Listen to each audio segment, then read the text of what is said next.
نحمده ونستعينه ونستغفره ونؤمن به ونتوكل عليه ونعوذ بالله من شرور أنفسنا ومن سيئات أعمالنا من يهده الله فلا مضل له ومن يضلل فلا هادي له ونشهد أن لا إله إلا الله وحده لا شريك له ونشهد أن سيدنا ومولانا محمدا عبده ورسوله صلى الله تعالى عليه وعلى آله وأصحابه وبارك وسلم تسليما كثيرا. أما بعد فأعوذ بالله من الشيطان الرجيم. بسم الله الرحمن الرحيم. فلا وربك لا يؤمنون حتى يحكموك فيما شجر بينهم ثم لا يجدوا في أنفسهم حرجا مما قضيت ويسلموا تسليما. وقال تعالى: ما كان محمد أبا أحد من رجالكم ولكن رسول الله وخاتم النبيين وكان الله بكل شيء عليما. وقال رسول الله صلى الله عليه وسلم: إن بني إسرائيل افترقت على 72 ملة وستفترق أمتي على 73 ملة كلهم في النار إلا واحدة. قالوا: وما هي يا رسول الله؟ قال: ما أنا عليه وأصحابي، أو كما قال عليه الصلاة والسلام: سبحان ربك رب العزة عما يصفون وسلام على المرسلين والحمد لله رب العالمين. اللهم صل على سيدنا محمد وعلى آل سيدنا محمد وبارك وسلم. اللهم صل على سيدنا محمد وعلى آل سيدنا محمد وبارك وسلم. اللهم صل على سيدنا محمد وعلى آل سيدنا محمد وبارك وسلم.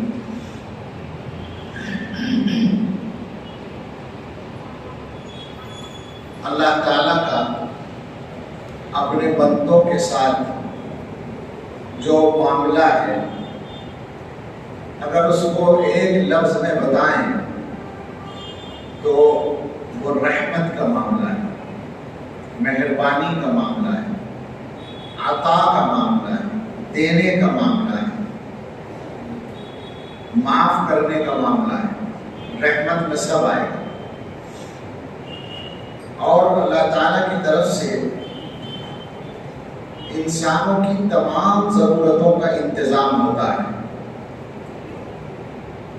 ظاہر ہے کہ اللہ نے پیدا کیا ہے تو اللہ تعالیٰ ہی کو معلوم ہے صحیح طور پر کہ انسانوں کی ضرورتیں کیا ہیں، تو انتظام بھی اللہ نے کیا ہے. انسانوں کو اللہ تعالیٰ نے دو چیزوں کا مجموعہ بنایا. دو چیزیں ہیں انسان میں، ایک اس کی روح ہے، جان، اور ایک اس کا جسم، باڈی. یہ دو چیزیں اللہ نے رکھی ہیں، اور آپ کو پتا ہے کہ ان میں اصل چیز روح ہے، جان ہے. جسم اصل نہیں ہے، اور اس کی وجہ، اس کی دلیل بالکل آسان ہے کہ جب جسم سے روح نکل جاتی ہے تو جسم پورے کا پورا سامنے رکھا ہوا ہوتا ہے، نام ختم ہو جاتا ہے. جو نام انسان کا تھا وہ ختم ہو گیا. ابھی ہم بیٹھے ہیں، ہمیں کہا جا رہا ہے حضرت اور مولانا اور فلاں. جب یہ جان نکل جائے گی تو یہ نہیں کہا جائے گا کہ حضرت بیٹھے ہیں، یہ کہا جائے گا لاش رکھی ہے، ڈیڈ باڈی رکھی ہے، جنازہ رکھا ہے. نام بدل گیا. روح نکلتے ہی اس کا مطلب یہ ہے کہ وہ جو نام تھا وہ باڈی کا نہیں تھا، جسم کا نہیں تھا، وہ اصل جو روح ہے اس کا. تو اس سے پتہ چلتا ہے کہ روح اصل ہے. تو روح کی کچھ غذائیں ہیں جو اللہ نے مقرر کی ہیں اور ان کا انتظام کیا ہے، اور جسم کی بھی کچھ غذائیں ہیں وہ بھی اللہ نے پیدا کی ہیں اور ان کا انتظام کیا ہے۔ آپ سب دیکھتے ہیں کہ جسم کی جو غذائیں ہیں، انسان کے بدن کی جو ضرورتیں ہیں، وہ اللہ تعالیٰ نے عادت بنائی ہے، نظام بنایا ہے کہ سب زمین سے ملتی ہیں ساری چیزیں، یہاں تک کہ پانی جو برستا اوپر سے ہے مگر انسانوں کو زمین سے ہی ملتا ہے۔ ایسا نہیں ہے کہ بارش میں برتن رکھ کر ان کو بھر لیا جائے، کوئی انتظام اللہ نے خود کر رکھا ہے، تم تو زمین سے حاصل کرو۔ جسم کو چونکہ مٹی سے بنایا ہے تو جسم کی ساری غذائیں یہاں سے جوڑ دی اور روح کو وہاں سے بھیجا ہے، تو روح کی جو غذا ہے وہ بھی وہیں سے آتی ہے، وہ ہے وحی الہی، اللہ تعالیٰ کی وحی جو پیغمبروں پر آتی ہے۔ اللہ تعالیٰ نے انسانوں کی جو اصل غذا، روح کی جو اصل غذا ہے، ہدایت، اس کو اوپر سے بھیجا ہے، اپنے پیغمبروں پر وحی کے ذریعے اس کو منتقل کیا ہے، اور وہ سلسلہ اپنی حکمت کے مطابق، اپنی مرضی کے مطابق اور اپنے علم کے مطابق جتنا چاہا جاری رکھا، اور ایک وقت پر آ کر اس سلسلے کو ختم کر دیا، پورا کر دیا، مکمل کر دیا، مہر لگا دی۔ خاتم الانبیاء والمرسلین رحمت للعالمین سیدنا و مولانا حضرت محمد رسول اللہ صلی اللہ تعالیٰ علیہ وسلم کی شخصیت کو بھیج کر اللہ تعالیٰ نے وہ سلسلہ پورا کر دیا، اور گویا انتظام یہ کر دیا کہ اب قیامت تک کے انسانوں کی جو روح کی ضرورت ہے، جو ہدایت کی ضرورت ہے، وہ اس وحی سے پوری ہوگی جو حضرت محمد صلی اللہ علیہ وسلم پر نازل ہوئی ہے۔ وہ وحی براہ راست الفاظ کی شکل میں آئی، اس کا نام قرآن ہے، اور وہ وحی حضرت محمد رسول اللہ صلی اللہ علیہ وسلم کے قلب و دماغ میں، آپ کے دل پر، مبارک دل پر نازل کی گئی، اور آپ نے اپنی طرف سے، اپنی زبان سے اس کو فرمایا، وہ حدیث ہے۔ اور اس کے بعد دنیا کے لیے مقرر کر دیا گیا کہ اللہ تعالیٰ کی طرف سے وحی بھیجنے کا جو یہ سلسلہ تھا، یہ حضرت محمد صلی اللہ علیہ وسلم پر مکمل ہو گیا۔ بہت سادہ سی بات ہے کہ جب کوئی کام پورا ہو جاتا ہے تو وہ اپنے اعلیٰ درجے پر پہنچ جاتا ہے، اس کے بعد کچھ اور کرنے کی اس میں ضرورت نہیں رہتی۔ آپ کی مسجد کا کام ابھی بیچ میں ہے تو چل رہا ہے، لیکن جب یہ سارا پورا ہو جائے گا تو کہیں گے کہ اب پورا ہو گیا، اب کچھ اور کرنے کی ضرورت نہیں ہے۔ آپ کوئی بھی آدمی ایمانداری سے، یہ بات تو چونکہ مسلمانوں سے کہی جا رہی ہے، تو جو مسلمان ہے وہ اپنی سادہ عقل سے بھی اگر سوچے گا، مسلمان بن کر سوچے گا، تو اس کی سمجھ میں یہ بات بہت آسانی کے ساتھ آ جائے گی کہ حضرت محمد رسول اللہ صلی اللہ تعالیٰ علیہ وسلم کو جو اللہ نے ہدایت کا نسخہ دیا قرآن و حدیث کی شکل میں، اس کے بعد اس جیسی کوئی چیز نہ آئی نہ آ سکتی ہے، اور ضرورت نہیں ہے۔ سارے زمانے کی ضرورتیں ہدایت کے تعلق سے اسی سے پوری ہو رہی ہیں، اور بلا شبہ پوری ہو رہی ہیں۔ یہ کوئی زبردستی منوانے والی بات نہیں، تو ہمارے ایمان و عقیدے کا حصہ ہے۔ جب یہ ضرورت اعلیٰ درجے پر پوری ہو رہی ہے تو اب کوئی آدمی اگر یہ دعویٰ کرے گا کہ اس کے پاس براہ راست آسمان سے کوئی ہدایت آ رہی ہے، تو سوائے جھوٹا سمجھنے کے مسلمان کا اور کوئی کام نہیں ہوگا، وہ کھلے طور پر جھوٹا کہلائے گا۔ اور اللہ نے ایک انتظام یہ کر دیا کہ پیغمبروں کے ساتھ اللہ تعالیٰ کی طرف سے ہونے کی جو ایک موٹی سی دلیل ہوتی تھی، جس کو معجزہ کہتے ہیں، یعنی عام عادت سے ہٹ کر کوئی کام، پیغمبر جب دعویٰ کرتے تھے کہ ہم اللہ کے نبی ہیں، اللہ کا فرشتہ ہمارے پاس وحی لے کر آتا ہے، تو لوگ یہ کہتے تھے کہ بھائی دیکھنے میں تو تم ہمارے جیسے آدمی ہو، یہ بات ہم کیسے مان لیں؟ تو اللہ کی طرف سے کوئی معجزہ ان کو دیا جاتا تھا کہ دیکھو تم یہ کام نہیں کر سکتے، اللہ نے میرے ہاتھ سے کرایا ہے، یہ دلیل ہے کہ میں سچا ہوں۔ اللہ نے یہ انتظام کر دیا کہ حضرت محمد رسول اللہ صلی اللہ علیہ وسلم کے بعد کوئی آدمی اگر یہ دعویٰ کرے کہ میں نبی ہوں تو اس کے ہاتھ پہ کبھی بھی کوئی معجزہ ظاہر نہیں ہوتا، جتنے دعوے وہ کر لے سب میں جھوٹا ہو جاتا ہے۔ یہ امت کی تاریخ ہے، تاریخ سے پتہ چل رہا ہے۔ ہمارے زمانے میں جو 100 برس 125 برس پہلے جو ایک جھوٹا کھڑا ہوا تھا قادیان سے، اس نے بے شمار دعوے کیے تھے، اور ہر دعوے میں عجیب بات یہ، ہر دعوے میں بیچارہ جھوٹا ہوا، بیچارہ اس لیے کہ کیا کہیں اس کو مردود کو دنیا اور آخرت میں تباہ ہوا، ورنہ وہ کوئی رحم کے لائق تو نہیں ہے۔ تو اللہ کا یہ انتظام ہے کہ جھوٹے مدعی نبوت کے ہاتھ پر کوئی معجزہ ہوتا ہی نہیں ہے۔ لہذا ہم سب کے لیے یہ بات تسلیم کرنا تو بالکل آسان ہے۔ عقلی طور پر ایک بات میں اور عرض کروں، پھر ذرا سی ایک دو باتیں دوسری کہنی ہے، وقت بہت مختصر ہے۔ عقلی طور پر یوں سمجھ لیں مسلمان کہ ایک پیغمبر کو ماننے والی جو بھی قوم ہوتی ہے وہ ایک امت ہوتی ہے نا۔ اب اگر کوئی دوسرا پیغمبر آئے گا تو وہی امت رہے گی یا دوسری امت بنے گی؟ بدل جائے گی نا۔ اگر خدا نہ خواستہ مان لے کوئی آدمی کہ کوئی اور پیغمبر آیا تو وہ امت دوسری ہوگی اور پرانی رہے گی؟ دوسری ہو جائے گی۔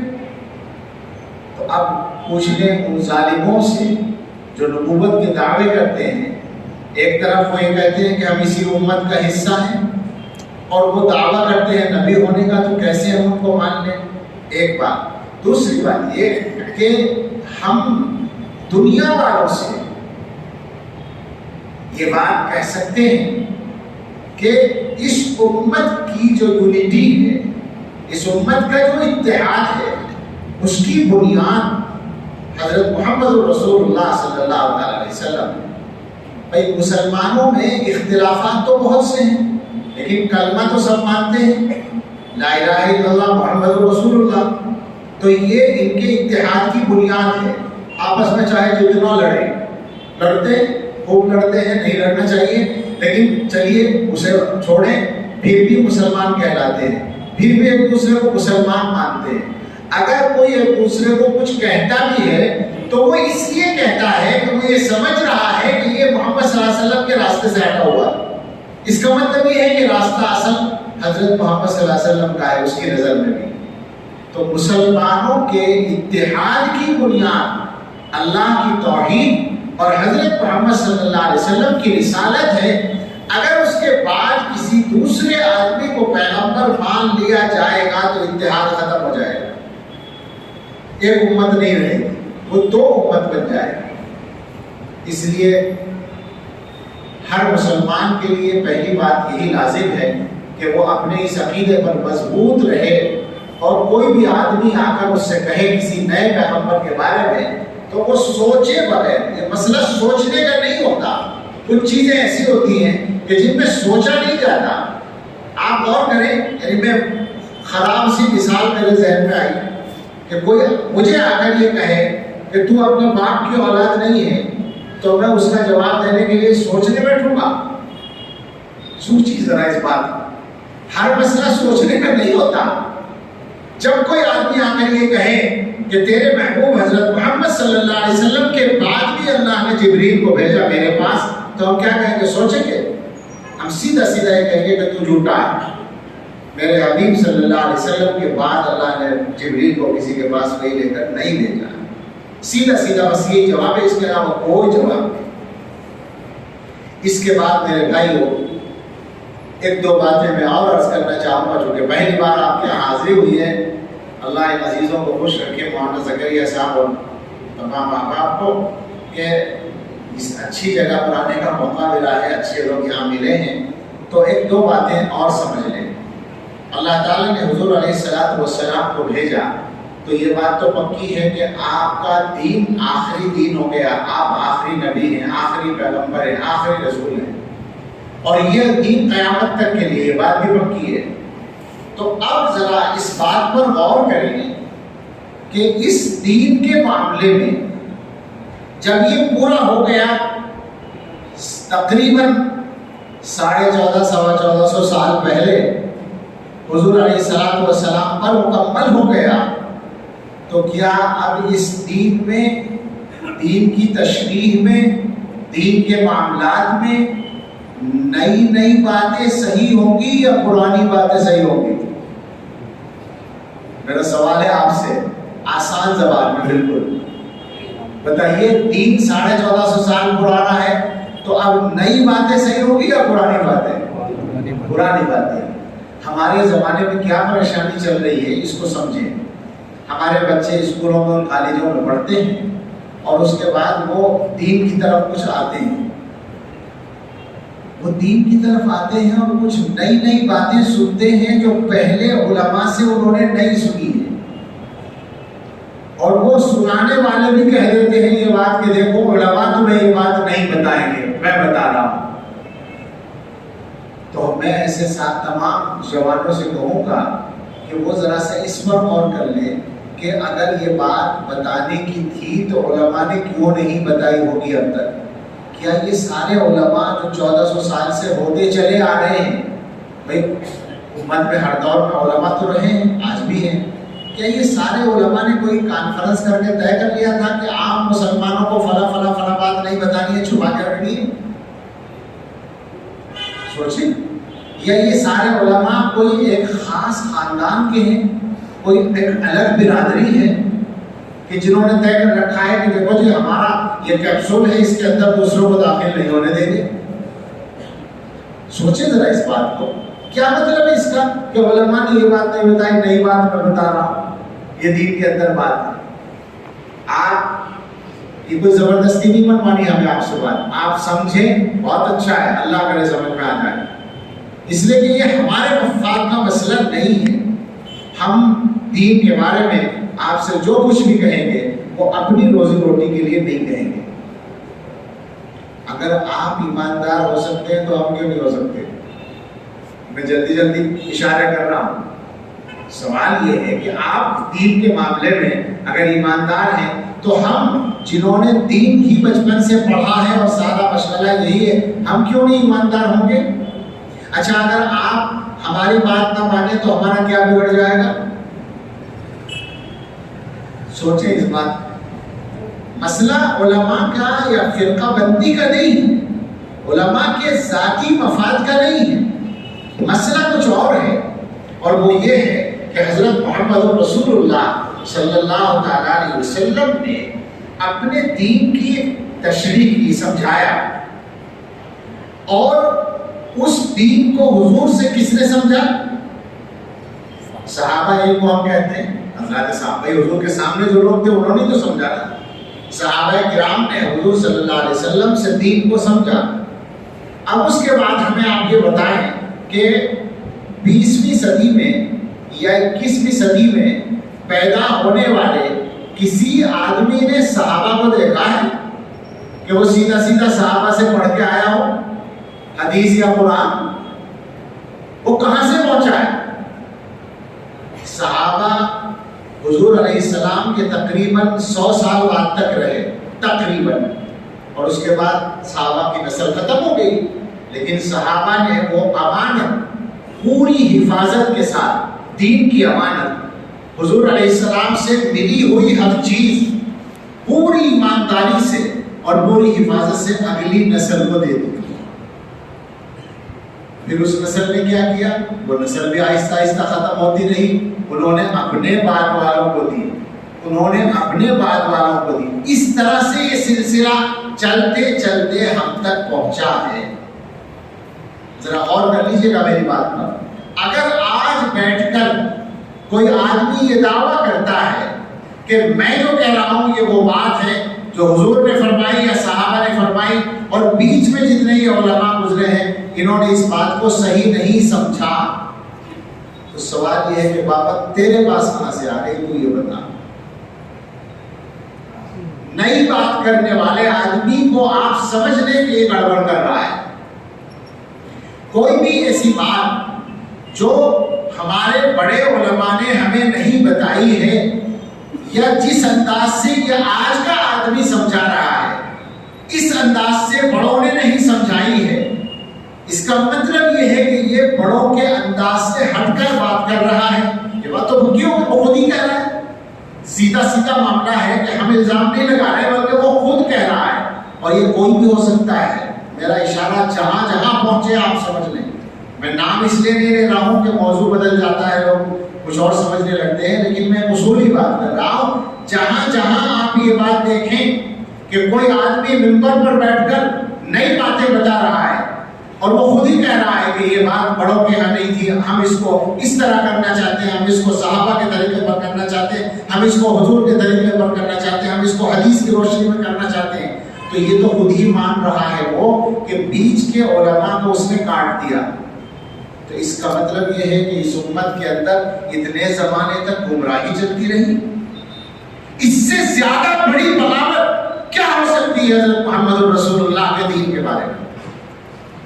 سوچیے ذرا، حضور علیہ الصلوۃ والسلام نے اس امت کو سند دی ہے، لا تجتمع امتی علی الضلال، میری امت گمراہی پہ جمع نہیں ہو سکتی، کسی بھی دور میں نہیں ہو سکتی۔ تو یہ جو اتنے برس گزر گئے، صدیاں گزر گئی، 1000 سال سے زیادہ گزر گئے، کیسے ہو سکتا ہے کہ علماء دین کو سمجھے بغیر گاڑی چلاتے رہے ہوں؟ فساد کیا ہوتا ہے، چارہ کہاں سے ملتا ہے، ایسے لوگوں کو آسانی کیسے ہوتی ہے، وہ میں ایک چھوٹا سا نکتہ آپ سے عرض کروں۔ زمانہ ہے سائنس کا، ہمارا بچہ سائنس پڑھتا ہے کالج میں جا کر، سب یہ سمجھتے ہیں کہ سائنٹیفک کیا کہیں گے اس کو، جو تھنکنگ ہے، سائنٹیفک جو انداز فکر ہے وہی صحیح ہے۔ تو ہم یہ کہتے ہیں کہ سائنس کے سلسلے میں یہ بات آپ سمجھ لیں کہ سائنس تجربے اور مشاہدے، آبزرویشن، مشاہدے پر مبنی ہے۔ آدمی ایک چیز کو جانتا ہے، دیکھتا ہے، پرکھتا ہے اور پھر وہ فیصلہ کرتا ہے تجربے کی روشنی میں، تو وہ ایک چیز بتاتا ہے ہمیں۔ اسی وجہ سے سائنس میں جتنا زمانہ آگے بڑھ رہا ہے ترقی ہو رہی ہے، اور بعد میں آنے والا سائنسداں پہلے والے سائنسداں کی ریسرچ کو کنڈم کر دیتا ہے آسانی سے، اور ہم اس کو مان لیتے ہیں۔ مانتے اس لیے ہیں کہ اس کے پاس اس سائنسداں کا تجربہ بھی موجود ہے، اس کا مشاہدہ بھی اس کے پاس ہے، اور اس نے آگے بھی محنت کی ہے، لہذا ہم مان لیتے ہیں۔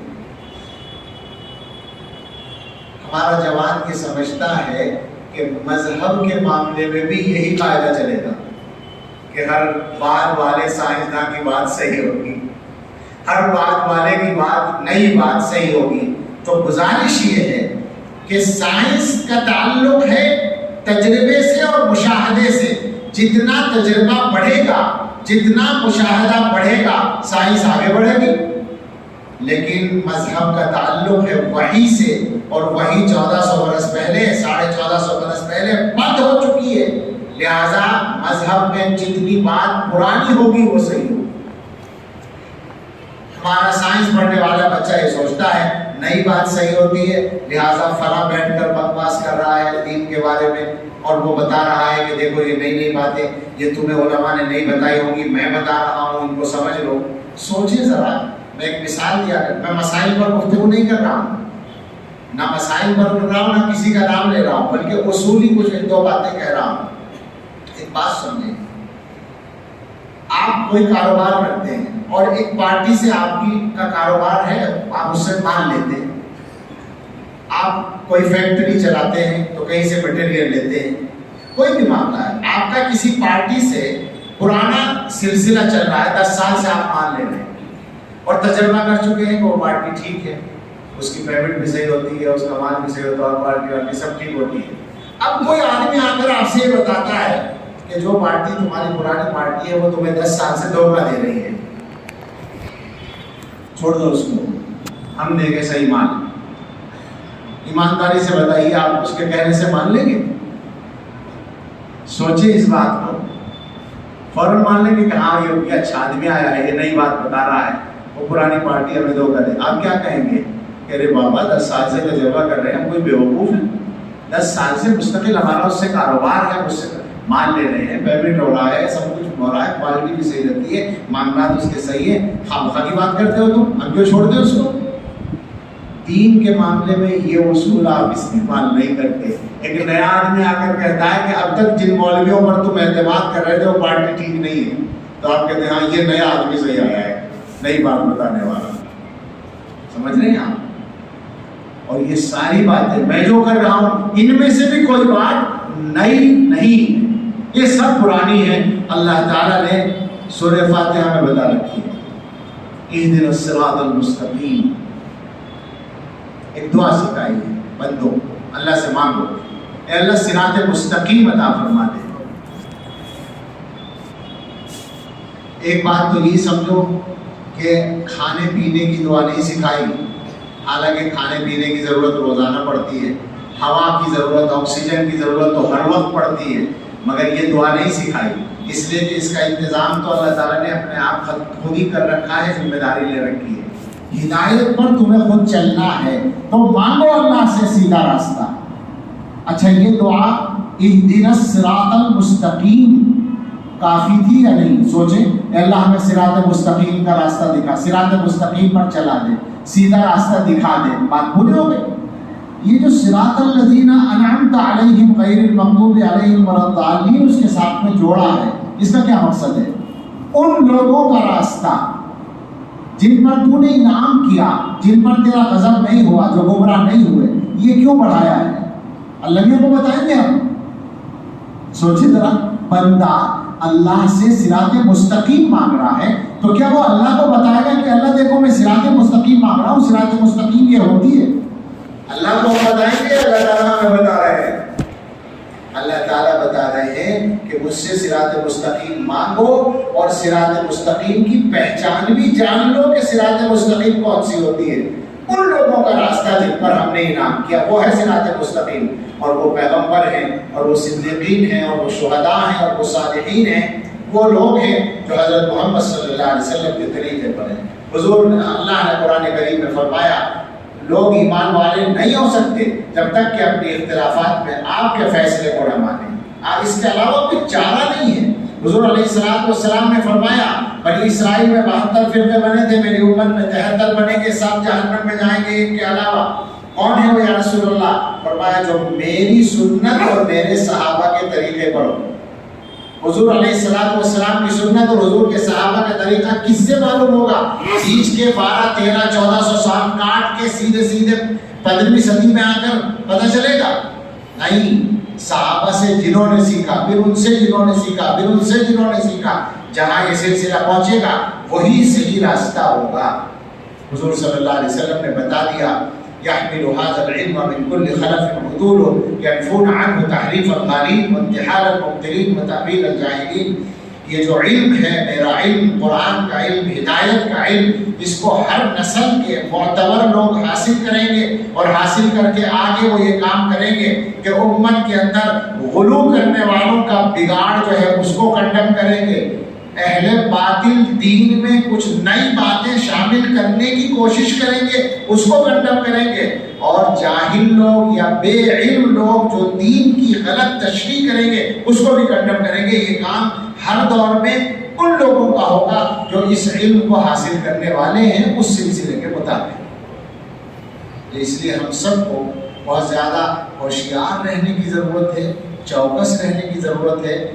ہوتا یہ ہے کہ ہم اپنے کاروبار کے سلسلے میں تو سنجیدہ ہیں، دین کے معاملے میں سنجیدہ نہیں ہیں، اس لیے ہر ایک کی بات مان لیتے ہیں اور ہر نئی بات کے پیچھے چلنے لگتے ہیں. دین کے معاملے میں بھی سنجیدہ ہو جائیں. اور میرا مقصد یہ ہے کہ اگر آپ کو ہماری بات سمجھ میں نہ آئے تو آپ علم حاصل کریں، دین کا علم حاصل کریں. سوال یہ ہے کہ میں میڈیکل کے بارے میں بات کرنے لگوں بغیر پڑھے مجھے حق دیں گے آپ؟